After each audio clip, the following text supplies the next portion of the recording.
Está no ar o capítulo 0 e o convidado de hoje é o vencedor da 8ª edição do Prêmio Kindle de Literatura, o Renan Silva, com o livro A Voz que Ninguém Escutou. Publicado em 13 de junho de 2023, em formato e-book, o livro é um romance de estreia do Renan, que fala conosco do Rio de Janeiro. Seja bem-vindo ao programa, Renan. Muito obrigado por aceitar o nosso convite. Eu que agradeço. Estou aqui à disposição. Que legal. Então a gente começa falando a respeito do livro, né, para o nosso telespectador aqui na TV Assembleia entender do que vai ser esse nosso bate-papo aqui de 1 hora, né, para a gente poder trazer todos os detalhes a respeito do livro e também, claro, da tua trajetória, o que te levou até, o que te trouxe, né, até essa publicação, enfim, as motivações.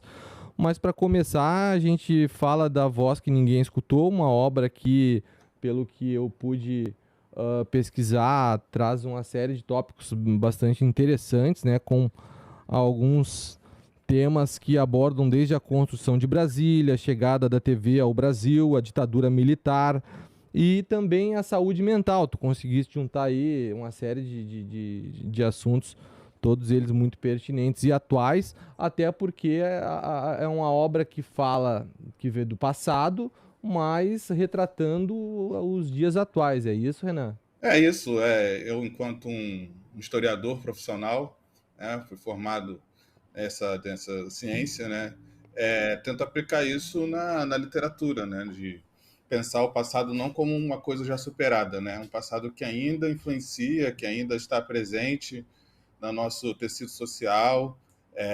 Você vê recentemente que ainda existem ainda questões da memória da ditadura, né, de pessoas que sofreram tortura, que foram perseguidas, e essa memória está se perdendo um pouco, né? Então acho que a literatura é um espaço onde ainda pode se manter isso vivo, né? Ainda é um local, um debate ainda que desperta muitas paixões, tem muitas pessoas, parentes vivos, né?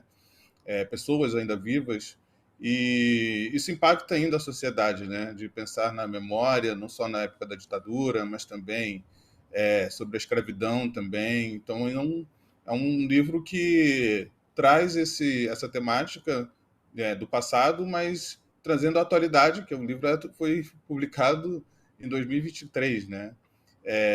Então, assim, ainda tem muito impacto desse período, né, ainda muito recente. Agora vai ter 60 anos do golpe, né? É assim que tem que ser falado.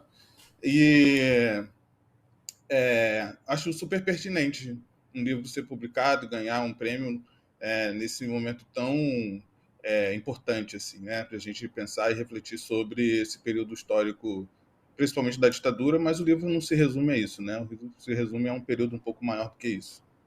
Claro, inclusive tu citasse o Prêmio Kindle, uma iniciativa da Amazon Brasil e também do editorial da Record, né? E como é que foi a cerimônia? Como é que foi, o que significou para ti assim essa premiação? Tu já conhecia? Imagino que, claro, para todo mundo que se propõe a construir uma obra assim, aí quando chega no momento de receber uma premiação, um reconhecimento, né, Renan? Como é que tu poderia descrever para nós essa situação? Eu já estava feliz de concorrer, né? Porque é a minha primeira publicação. Eu estava muito feliz de estar ali, porque isso coloca o meu nome no cenário aí da literatura nacional. Ganhar, então, melhor ainda, né? Durante muito tempo fiquei ainda incrédulo, se der mole ainda estou. De que a ficha não caiu, né? Mas enfim, já é agora uma realidade. Foi tudo muito muito novo, né? Para mim, uma grande novidade participar de eventos como esse. Acredito que saí muito bem, afinal ganhei o prêmio, né? E espero que tenham outros. E aí foi uma experiência muito bacana, né? Também de confraternizar, de unir pessoas que vivem a literatura, né? Que vivem da literatura. Então isso me deixou muito feliz, né? Porque eu nunca tinha participado de eventos como esse, enquanto autor, né? Enfim, para mim foi incrível. Vai ser um dia que vai ficar eternamente na minha memória. Até porque, né, o Grupo Editorial Record e a Amazon Brasil né, duas instituições que têm um reconhecimento na área de literatura, com grandes publicações, e é o que há de mais atual aí nas produções muitas cinematográficas que são oriundas de produções literárias, né? Aqueles livros, aquelas histórias que acabam depois transformando em filme, enfim. E sobre o prêmio aqui, ele tem o prêmio Kindle de Literatura, uma oportunidade de descobrir e reconhecer alguns dos melhores romances originais brasileiros, publicados de forma independente por meio do Kindle Direct Publishing, né?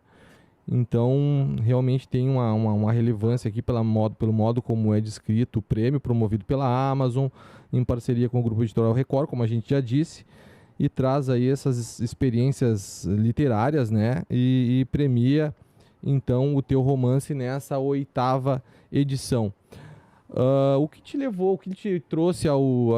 A gente tem um dos tópicos aqui que tu abordas no livro é a saúde mental e, pelo que consta, um problema que tu viveste, né, de maneira pessoal, tu tiveste uma experiência pessoal com isso. Como é que tu pode nos relatar essa a associação da tua história pessoal com as questões de saúde mental que são abordadas na voz que ninguém escutou? A voz que não escutou também é a minha, né? Então, já Sensacional. tive muitas questões aí com saúde mental, já pensei em tirar minha própria vida. E isso foi produzindo muitas angústias para mim, né? Principalmente quando ainda trabalhava, ou ainda trabalho como professor, né? Então, convivi com muita coisa, coisas que afetavam muito a minha mente. Vivia morava num local onde tocava muita sirene, e aí isso despertava muitos gatilhos, muitos sentimentos em mim, assim, de pânico, etc., né? E aí comecei a usar a escrita como uma forma de escape, né? E aí, nesse sentido, enquanto eu estava escrevendo, eu não pensava nessas coisas, né? Nessas possibilidades, e aí fui indo escrevendo e jogando essas questões da saúde mental também para os personagens, para as pessoas ali envolvidas. É, Enfim, então quis trazer esse tema aí para dentro da história, que eu acho um tema super atual, precisa ser discutido mesmo.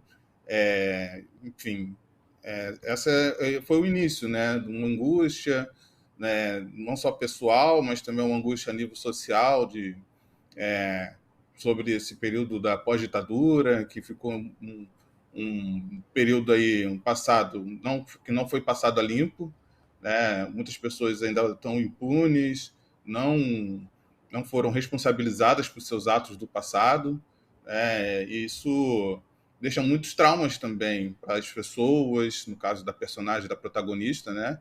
Que comete o suicídio, ou tenta o suicídio, porque a voz dela não foi escutada, né?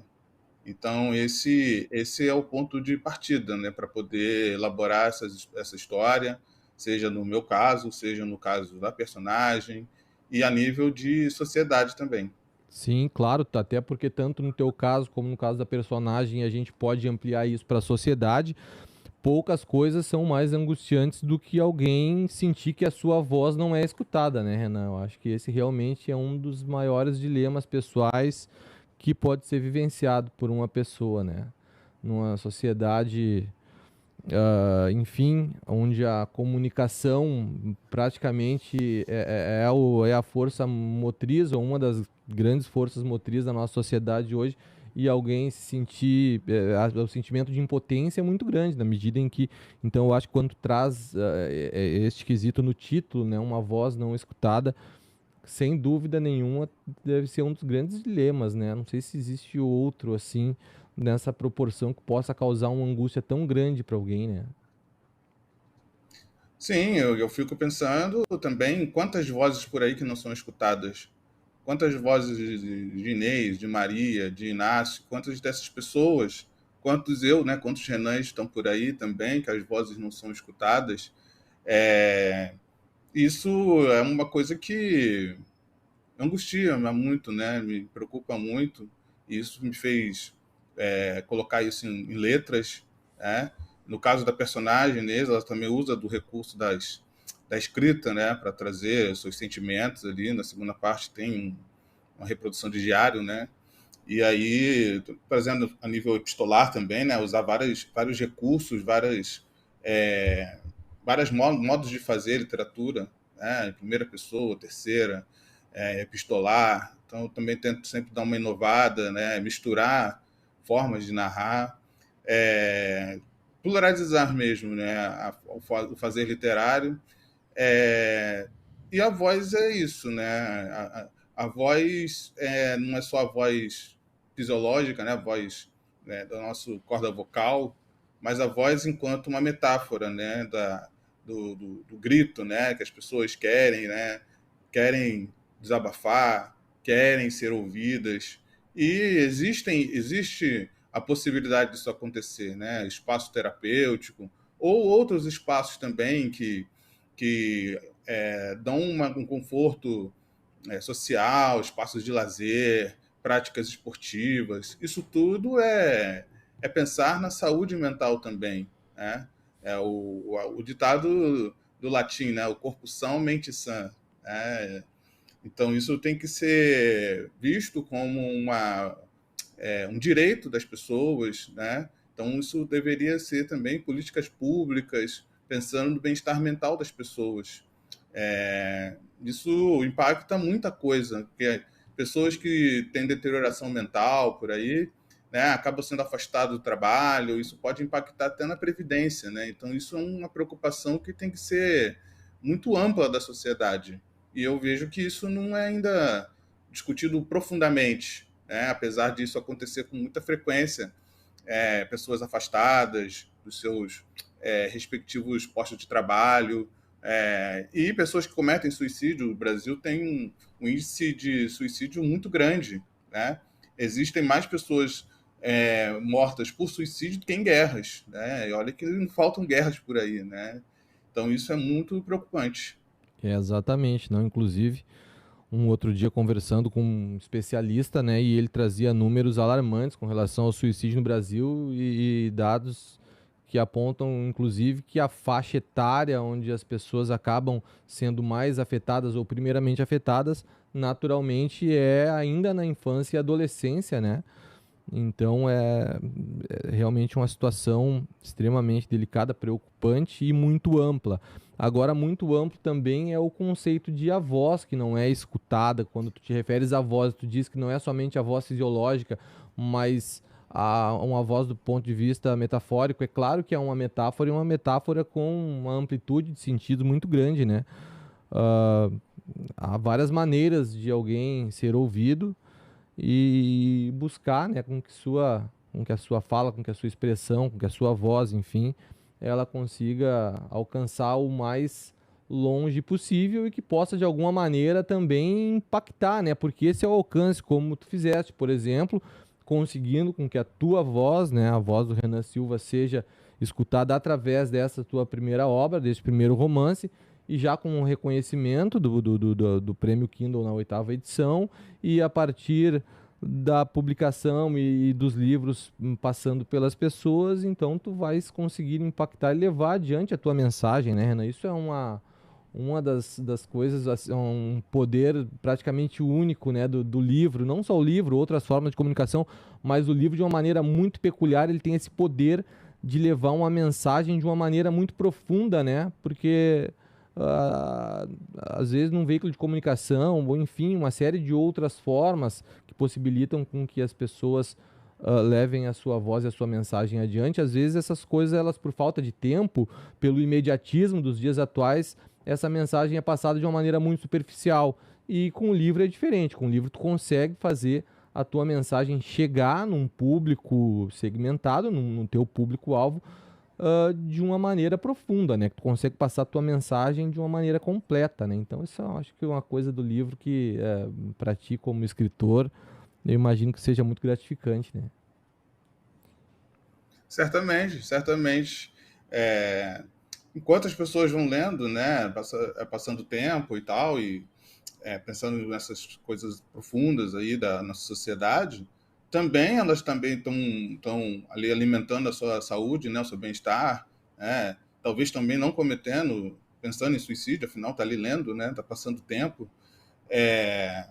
Então, acho que isso tem um poder muito grande, né? O poder das palavras, né? Porque isso apenas com as palavras, né? Poder provocar sentimentos, trazer essas questões de suma importância. Então, a literatura tem esse papel social, né? É uma coisa que faz parte do meu projeto literário, enquanto escritor, de fazer a literatura do seu aspecto social, cultural, obviamente, né? E pensar nas duas pontas, né? Não só no meu caso, que eu estou escrevendo, mas também eu preciso de pessoas que leem o que eu estou escrevendo. Então, é muito importante também eu estar concorrendo, aparecer, né? Mostrar a minha obra para que ela chegue em cada vez mais pessoas. E isso vai tendo um efeito, um efeito em cadeia, porque muitas vezes as pessoas não vão ler só o meu livro, né? Então isso reverbera para outros escritos, para outros livros, inserindo mais e mais pessoas dentro de uma comunidade literária que espero que cresça bastante ainda, né? Então, esse é o meu objetivo, né, enquanto escritor, a partir dessa obra, certo manifesto sobre essa questão, mas sempre trazendo temas relevantes para essas palavras, né, para o texto, e sempre tentando impactar, né, a sociedade, em alguma medida até provocando alguma transformação, né? É, e esse é um projeto, né? Um projeto que espero que tenha vida longa. Sem dúvida nenhuma, com certeza. E aqui, quando tu disseste anteriormente que tu utiliza de alguns recursos literários, e essa é uma arma, digamos assim, né, inerente ao autor, que possibilita transmitir a mensagem da maneira como ele gostaria que ela chegasse. Então aí isso me remete aqui à tua biografia, né? Tu és historiador e escritor, 37 anos, natural do Rio de Janeiro, e também professor, roteirista, poeta e pós-graduado em escrita criativa. Então esse currículo aqui eu acho que te permite, né, Renan, trabalhar com esses recursos literários com muita propriedade, né? Tens toda uma... Eu acho que as palavras, né, elas podem ser usadas de várias maneiras, né? Seja uma poesia, seja um roteiro, né? No caso do roteiro ainda tem uma particularidade, né? Aquilo necessariamente vai virar uma imagem, né? Ao passo que na literatura não é isso. A imagem ela é produzida dentro da mente do leitor e tal, né? É, Enfim, eu acho que o poder das palavras, né, é o que me move, né, é o que me deixa vivo, como está também no finalzinho aí do livro, que a escrita me mantém vivo, né, salvou a minha vida.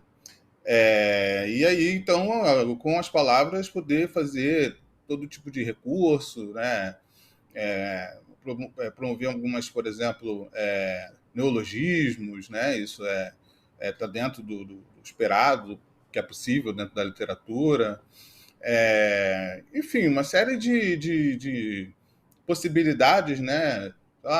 Trazer um sotaque, né, dentro das palavras, isso é possível, né? Um sotaque, sei lá, gaúcho, né? Inclusive daí. E trazendo essa pluralidade do país também, né? A língua portuguesa, ela é muito plural também, palavras que só são vistas em determinadas regiões, né? Por exemplo, aí no sul, né, usa muito o pão francês, tem um outro nome, né, o brigadeiro aqui. Cacetinho. Enfim, estamos falando do mesmo objeto, né, da mesma coisa, Claro. né, da mesma comida. Então isso, para mim é muito fascinante, né, o universo das palavras e as possibilidades que ela pode, que ela permite, né? Com certeza, com certeza. Ah, e aí tu desse o exemplo do sotaque, né? Por exemplo, o sotaque do sul, mas o exemplo foi aleatório porque realmente traz este... É um exemplo que está presente na obra. O sotaque do Até sul... nessa especificamente eu não trabalho muito Ah, assim sim, com sim. sotaque, né? Entendi, tá. Mas eu tento, com mais experiência agora, né? Eu fiz uma pós-graduação, escrevi um livro, acho que me permito fazer outras inovações, né? Tentar jogar a coisa do sotaque para dentro da história, né? Através das palavras, né? Porque às vezes não adianta escrever que a pessoa, o personagem falou com sotaque, mas qual o sotaque, né? Então, acho que isso caracteriza muito também nosso país enquanto linguagem, né? E a linguagem nos define, né? Enquanto ser humano, mas nem sempre é fácil traduzir isso para o texto, né? Então, eu Sem dúvida. fico muito ainda pensativo e procuro é, sempre movimentar a mente para fazer algo diferente, né? Pra sempre tentar, assim, de alguma forma, surpreender o leitor, fazer alguma coisa que ele não está esperando, né? Sem dúvida nenhuma. E aí, voltando para o livro, então, né, a gente avança um pouquinho, amplia aqui os temas que a gente vai abordando, né, e aí daqui a pouco a gente volta para o eixo aqui para dizer que a voz do título, né, a voz que ninguém escutou, é a voz de vários personagens cujas vidas se entrelaçam na trama, né. Maria, que muda para a capital com 2 filhos para tentar escapar da miséria e da violência, né? Uma história aí que é uma história que, enfim, acaba identificando a realidade de grande parte das pessoas do Brasil, do Rio de Janeiro, enfim, né? Muita gente se identificando com essa história aqui da Maria. O Inácio, um garoto em situação de escravidão em uma fazenda que busca uma família, né? Então aí de novo coisas que falam do passado, mas retratando os dias atuais. Essa é a tua intenção. Uma terceira personagem que a gente cita aqui na sinopse é a Inês, filha de uma empregada doméstica que dorme nos fundos da mansão de um banqueiro rico. E a Vânia, jornalista, né? E nossa colega de profissão, que acabou de perder a mãe e tenta reconstruir a vida. Enfim, conseguiria descrever para nós como é que tu conseguiu construir tudo isso, como é que partiu, né? Esse esboço a partir de 4 personagens, de 4 histórias, todas elas que acabam retratando de alguma forma realidades todas inerentes ao que a gente conhece na nossa sociedade brasileira. Que te trouxe? Como é que tu construísse isso, Renan? Primeiramente veio a história da Inês, né? Eu tinha até, vendo alguns arquivos aqui antigos, tinha até outro nome e tal. Então tinha já muito bem definido, né? A história de uma guerrilheira, uma mulher, né? Que lutou, né? Então ficou muito mais tranquilo a partir de outras leituras também, que eu estudo enquanto historiador, esse período, né, da ditadura e tal. É, e aí, isso me fez pensar nessa personagem, e aí o sofrimento dela, isso aí que está narrado aí na sinopse, e eu fui construindo a partir daí sua trajetória e tal, até o momento que tem um irmão, né, que ela cruza, né? E eu fiquei pensando um pouco sobre qual é a história desse irmão, né? O que aconteceu com ele? E aí, então, foi construindo a história dessa família, que foi separada e que, obviamente, eles tentam reconstruir ali, mas de uma forma meio torta ali, que é reconstruído, e o resultado disso, né, a personagem Vânia, né? E aí são histórias que se cruzam, mas também elas acontecem em vários lugares, né? Uma história começa no Nordeste, tem um para o Centro-Oeste, constrói Brasília, vem para o Sul, né? No Sudeste. Então são histórias que também se passam em outros lugares do Brasil, né? A não só o Sudeste, mas de 3 regiões.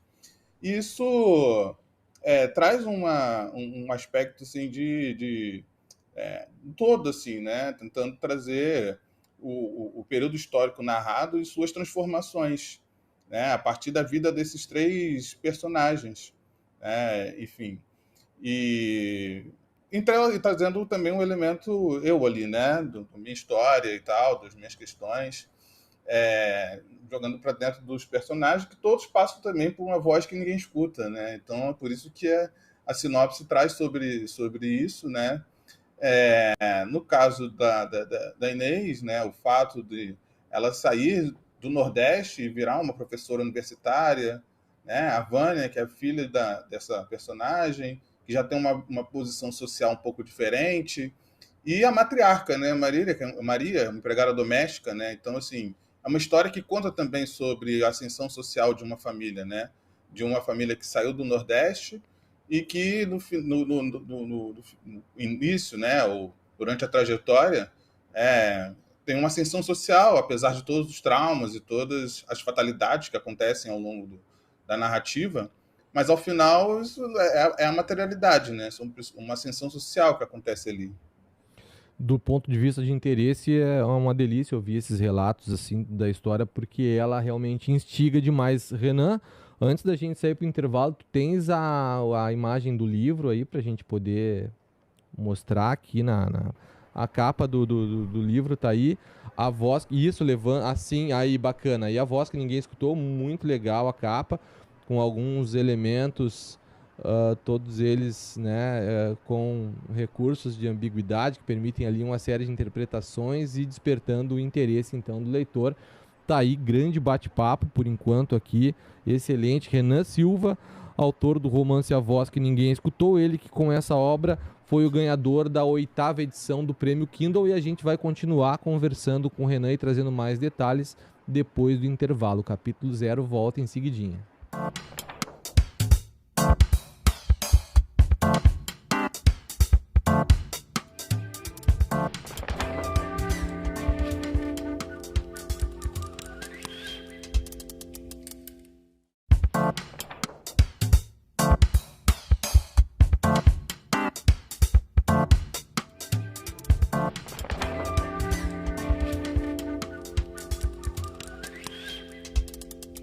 Voltamos com o capítulo 0, estamos conversando com o Renan Silva a respeito do seu primeiro romance, A Voz que Ninguém Escutou.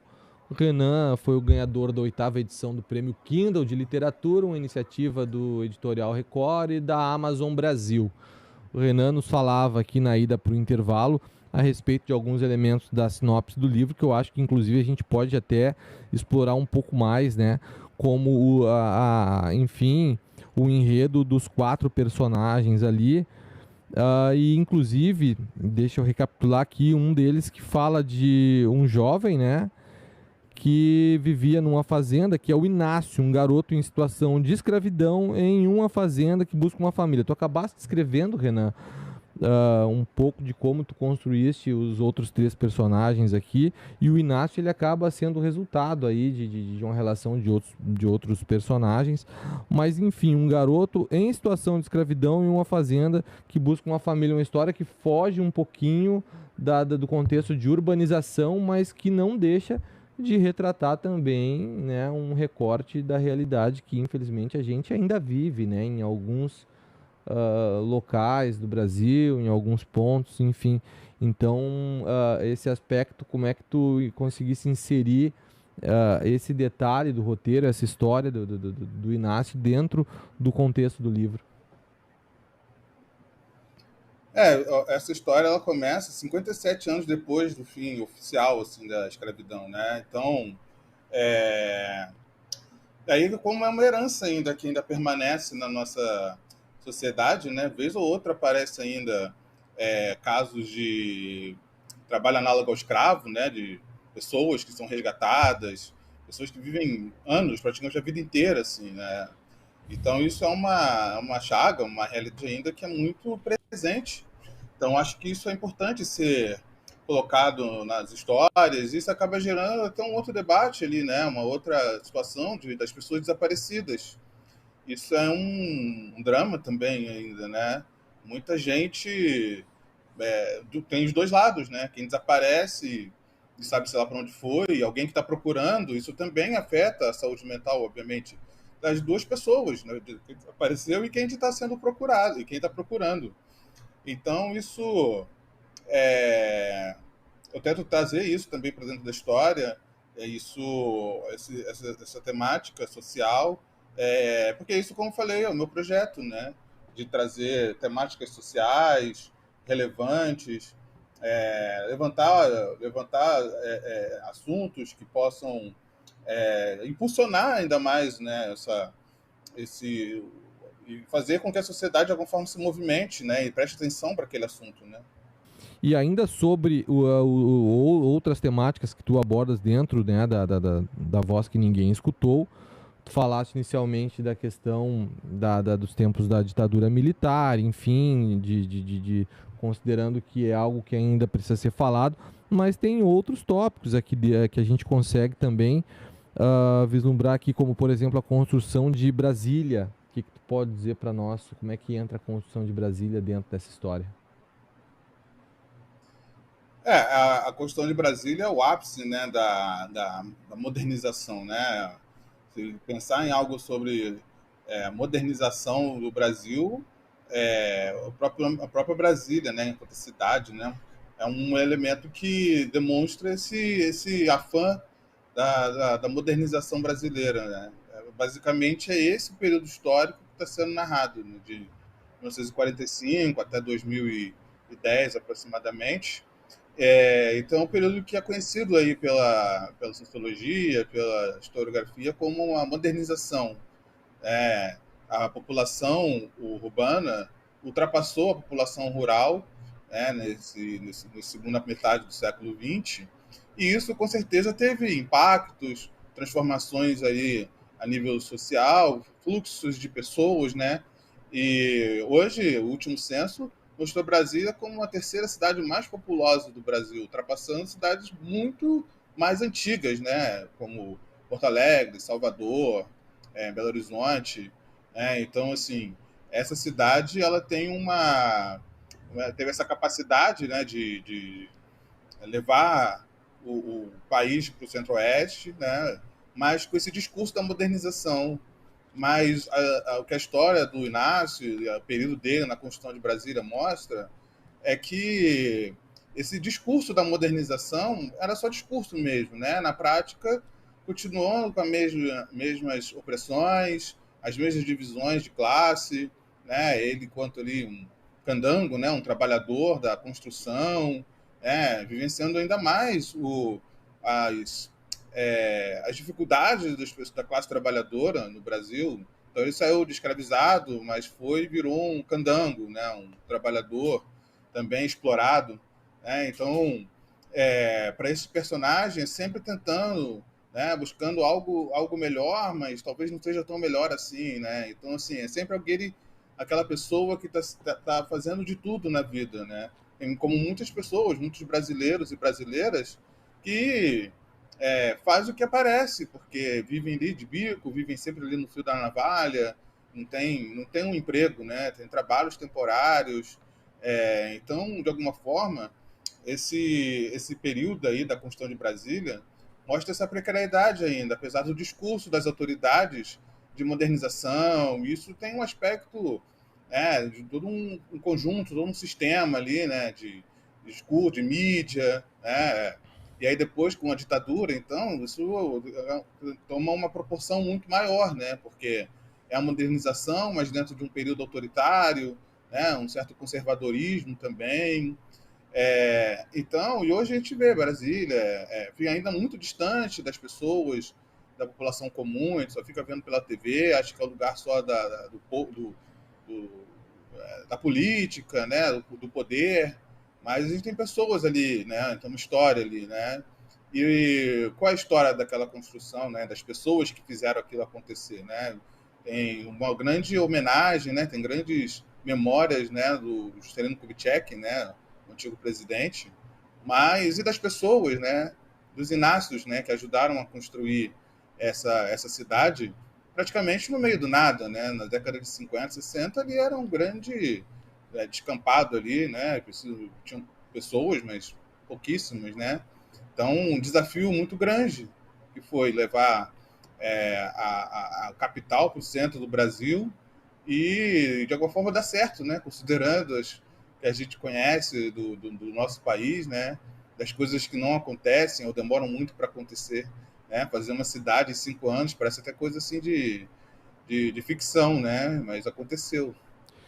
Claro, não, e agora eu vou pegar o gancho aqui para te perguntar sobre um outro tópico que também tem muito a ver com essa pegada da modernização naquele período e tal, mas antes disso eu tenho que abrir uma janela aqui para te fazer uma pergunta que eu acho que pelas coisas que tu referiste até agora é inevitável, né?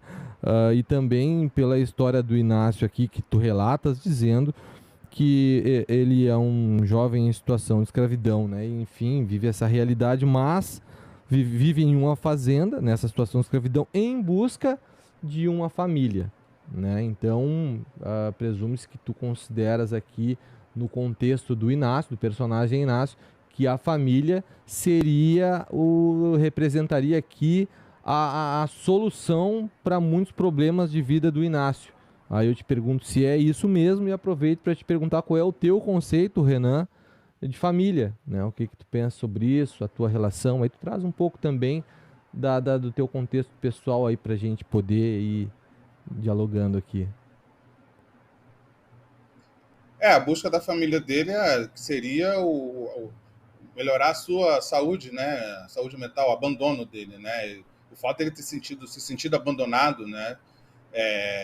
Isso produz muitos problemas para a mente dele, né? Então, assim, a forma como ele vai reagir às coisas do mundo tem a ver com isso, né? Então, assim, ser abandonado, ficar escravizado numa fazenda, isso, obviamente, produz um monte de sentimentos, e, sobretudo, a raiva, né? E aí isso é extravasado de alguma forma, né? Então, assim, não justificando nenhuma das atitudes, mas eu acho que um personagem como esse produz, muitos leitores já vieram falar comigo, né, de como se estivesse julgando a atitude do personagem, mas talvez o que faria naquela situação também, né? Então, acho que trazer esses personagens assim mais dúbios, mais complexos, que reagem com violência à dureza da vida, né? Então, cada personagem vai ter uma reação, né? Assim como nós, pessoas vivas, né? Pessoas físicas, pessoas que existem, reagimos de forma diferente às diversas violências, né, pela qual nós passamos, enfim. E aí o que esse personagem mostra é que ele reage muitas vezes de forma violenta, né, a esses, como é que chama? A essas vicissitudes da vida, né, do trabalho, e diante disso fica até difícil ele buscar uma família. Então tenta construir uma nova, mas também isso fica mais difícil diante dos traumas que passou na infância e na adolescência. Isso marca muito a vida das pessoas. No caso ali do personagem, né? Que eu já ouvi de alguns professores, alguns historiadores dizendo que sobre aquele período, né, de ditadura militar, que talvez a gente só vá conseguir ter respostas mais claras sobre o que aconteceu no momento em que não houver mais atores vivos daquela época, né, nem de quem foi vítima e nem de quem vitimou, enfim, nem da parte dos militares, nem da parte das pessoas que foram por eles torturados, enfim. E pelo que tu relata, eu acho que vai um pouco, eu sinto que vai um pouco na contramão disso. Tu acha que essas coisas elas precisam ser faladas hoje, né? E não esperar, e, enfim, que é possível se buscar e se trazer verdades a respeito daquele período nos dias atuais, né, Renan? Sim, né? E agora, nesse final desse mês, vai ser de 60 anos do golpe, né? Isso tem que ficar muito, muito evidente para a sociedade que a ditadura nunca mais e de alguma forma desfazer equívocos, né? Fake news, né? Hoje chamaria de fake news, de que o golpe foi feito por conta do crescimento do comunismo no Brasil e que isso não condiz com a verdade, né? Até a nível de pesquisas quantitativas, né? O Partido Comunista, qual era a quantidade de filiados, realmente estava crescendo. Né? Existia também uma história de que o João Goulart, né, ele também gaúcho, né, ele não tinha apoio popular, né, e que também não condiz com a verdade. Afinal, ele foi eleito pelas pessoas nesse período aí, que a gente gosta de chamar de entre ditaduras, né, a ditadura do Vargas e a militar, um período muito conturbado, né? Muitos presidentes, Jânio Quadros, renúncia, o suicídio do Vargas, enfim, era um período muito conturbado a nível político e social também, né? O pós-Guerra Fria. Então, o movimento conservador brasileiro, que também é muito forte, continua sendo, né? É, também tinha essa história de que o Jango não tinha apoio popular e a eleição naquele período era votava no presidente e do vice era outro voto, então poderia votar em chapas diferentes, o que inclusive aconteceu, né? O Jânio Quadros era de uma chapa, Sim. o João Goulart era de outra. No entanto, um era vice do outro. Então, ele tinha apoio popular na medida que as pessoas votaram verdadeiramente no João Goulart. E depois ainda teve o plebiscito para trocar do parlamentarismo para o presidencialismo. Isso, na forma, está demonstrando que o presidente ele era bem visto pela população e não tinha nada de comunista, né? Então, esse movimento aí, nesse período pré-golpe, né, do próprio golpe de 64, né, ainda está sempre atualizando, né, reatualizando esse período para que ele não se repita, né? A história ela serve também para isso. Então, um historiador aí chamado Reinhard Koselleck, um alemão, que fala sobre a ideia da história mestra da vida, né? Então, isso é um elemento dessa ciência, né? De que a gente conhece para tentar não repetir. Mas, infelizmente, a gente repete. Às vezes repete porque conhece mesmo, né? Claro, Renan, claro, não era inevitável, né? A gente agora fechando essa janela que a gente abriu aqui, era inevitável que fizesse isso, porque a gente percebe que tu, como historiador, tens um aprofundamento a respeito do tema, né? Através de muito estudo, e então era importante te permitir que tu trouxesse esse ponto de vista, porque é nítido que ele está muito inserido nas tuas motivações para o livro. Renan, enfim, deixa eu te perguntar outra coisa aqui sobre. Tens em mente alguma outra obra? Tu pretende alguma coisa que está sendo já em processo de construção? Qual é a tua ideia, assim, a partir deste primeiro romance? A Voz que Ninguém Escutou, já tem alguma coisa em vista, não?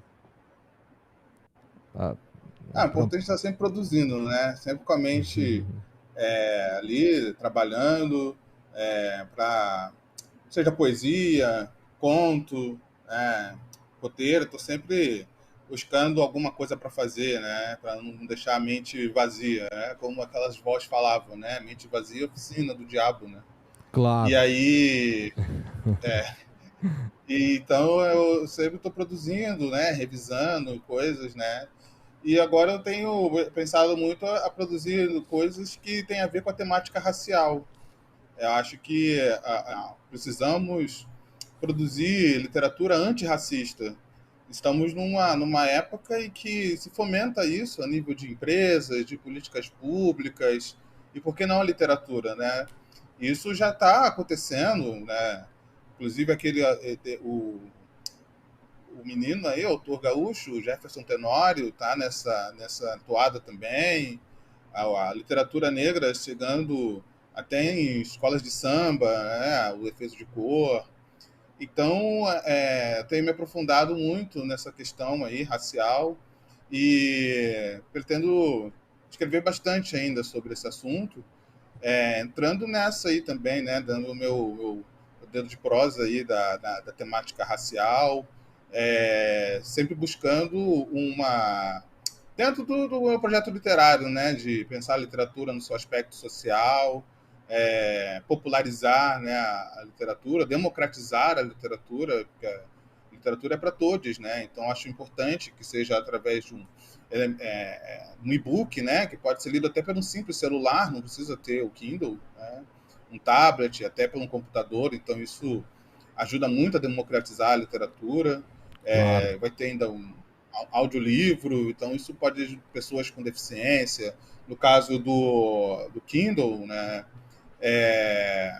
pode aumentar a letra, então isso permite que mais pessoas possam ler, mesmo aquela que tem baixa visão, por exemplo, Muito né? bom.